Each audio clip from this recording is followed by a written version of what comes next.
તો અમદાવાદના પૂર્વ વિસ્તારમાં સ્થિત સરસપુરના શાડિલિયા ફ્લેટમાં છેલ્લા અનેક વર્ષોથી નવરાત્રિ પર્વે માતાજીની ભક્તિથી અભિભૂત ઉજવણી કરવામાં આવે છે, જ્યાં અહીંના રહીશો 10 દિવસ સુધી શ્રદ્ધા અને સંગઠનથી નવરાત્રિના પાવન પર્વને જીવંત બનાવે છે। નવરાત્રિના પ્રથમ દિવસથી જ શાડિલિયા ફ્લેટના ચોકમાં રહેવાસીઓ દ્વારા આદ્યશક્તિ મા અંબે માતાજીની પ્રતિમા ભક્તિપૂર્વક સ્થાપવામાં આવે છે અને ત્યારબાદ 10 દિવસ સુધી સવારે અને સાંજે પૂજા અર્ચના અને આરતી સાથે ચૈતન્યમય માહોલ સર્જાય છે, જ્યાં દરેક રહીશ પરિવાર સહિત આરતીમાં જોડાય છે અને માતાજીના જયઘોષ વચ્ચે ધર્મપ્રેમનો અનુભવ કરે છે। નવરાત્રી દરમિયાન માતાજીની આરાધનાના અંતે શ્રદ્ધાભર્યા માહોલમાં નવચંડી યજ્ઞ પણ યોજવામાં આવે છે। આ યજ્ઞમાં તમામ રહેવાસીઓ ભાગ લઈ અને શક્તિ માટે તેમજ શાંતિ માટે હવનકુંડમાં આહુતિ આપે છે। આ પવિત્ર ક્ષણે સામૂહિક ભક્તિ અને સાહિત્યનું મહત્વ દર્શાવવામાં આવે છે। 10 દિવસ દરમિયાન રહીશોની સંકલ્પ શક્તિ અને સંગઠનની ઝલક રૂપે દરરોજ જુદા જુદા કાર્યક્રમોનું પણ આયોજન કરવામાં આવે છે। ભજન સંધ્યા, બાળગીત, સામૂહિક રમતો, સ્ત્રીઓ માટે સ્પર્ધાઓ અને વૃદ્ધો માટે વિશિષ્ટ કાર્યક્રમો, આ બધું શાડિલિયા ફ્લેટના માળખાને જીવંત બનાવે છે।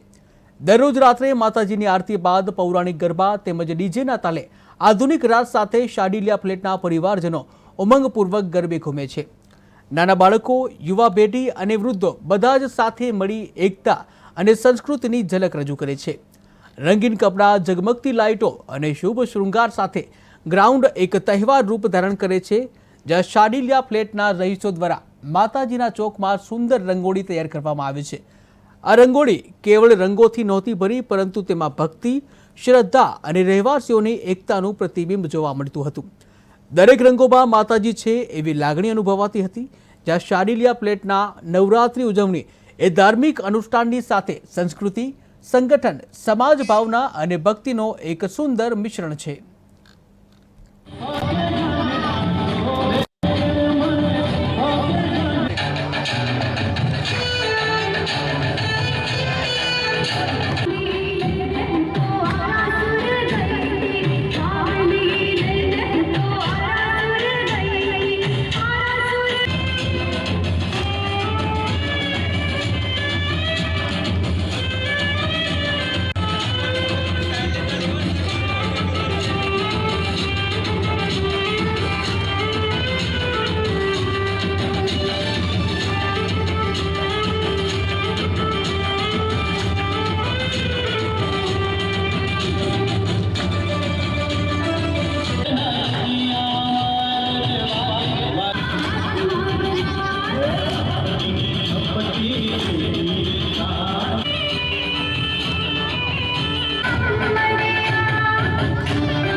છોકરાઓ બધા આવવા જોઈએ।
તમે આયોજન કરો છો નવરાત્રી? અમે દર વખતે અહીં સોસાયટીમાં બહુ જ સારી રીતે લાઇટિંગ કરીએ છીએ, શણગારીએ છીએ એકદમ સારી રીતે. અને આઠમના દિવસે અમારે દર વર્ષે રંગોળી થાય છે, બહુ જ મોટી દીવા સાથે અમે રંગોળી કરીએ છીએ.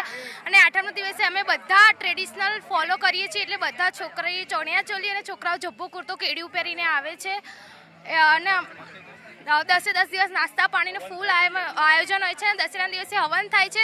પછી અમે ગરબો વડાવવા જઈએ છીએ ડીજેથી, ઢોલથી અમે એટલો મસ્ત સારી રીતે ગરબો વડાવવા જઈએ છીએ. હા, અને રોજે અમને નાસ્તામાં ખાવાની બહુ જ મજા આવે છે. અમે એટલો દિલ ખોલીને ગરબો કરીએ છીએ કે અમને પાર્ટી પ્લોટ જવાની જરૂર નથી પડતી. એટલી સારી રીતે અમે અહીંયા જ ગરબો કરી રહી છીએ. અમે દિલથી ગરબો કરીએ છીએ અમારી સોસાયટીમાં. અમને બહુ જ મજા આવે છે. 2 દિવસમાં આજે તમે જોવો છો આ રંગોળી એટલી સુંદર કરી છે, દીવડા સાથે એટલી મસ્ત રંગોળી કરી છે. હવે કાલે નવચંડી યજ્ઞ થશે અને અમે પછી માતાજીને ગરબો વડાવવા જઈશું અને પછી આવીને પછી આઈસ્ક્રીમ ખાઈશું. બહુ જ મજા આવશે. નામ છે નામ ભરત જોશી, કઈ સોસાયટી? ત્યાં અમદાવાદ સરસપુર સાંડિલિયા ફ્લેટ. કઈ રીતનું આખું નવરાત્રીનું આખું આપણે આ ફ્લેટ લગભગ 47 વર્ષથી અહીંયા મા જગદંબાની કૃપાથી 47 વર્ષથી અહીંના દીકરા દીકરીઓ અહીંયા 9 દિવસ રંગે ચંગે માતાજીના ગરબા ગમે છે. ખાસ આજે આઠમનો તહેવાર છે. આઠમને દિવસે તો વિશેષ કરીને આ લોકો રંગોળી કરે છે, 5-5 કલાકની મહેનત કરે છે.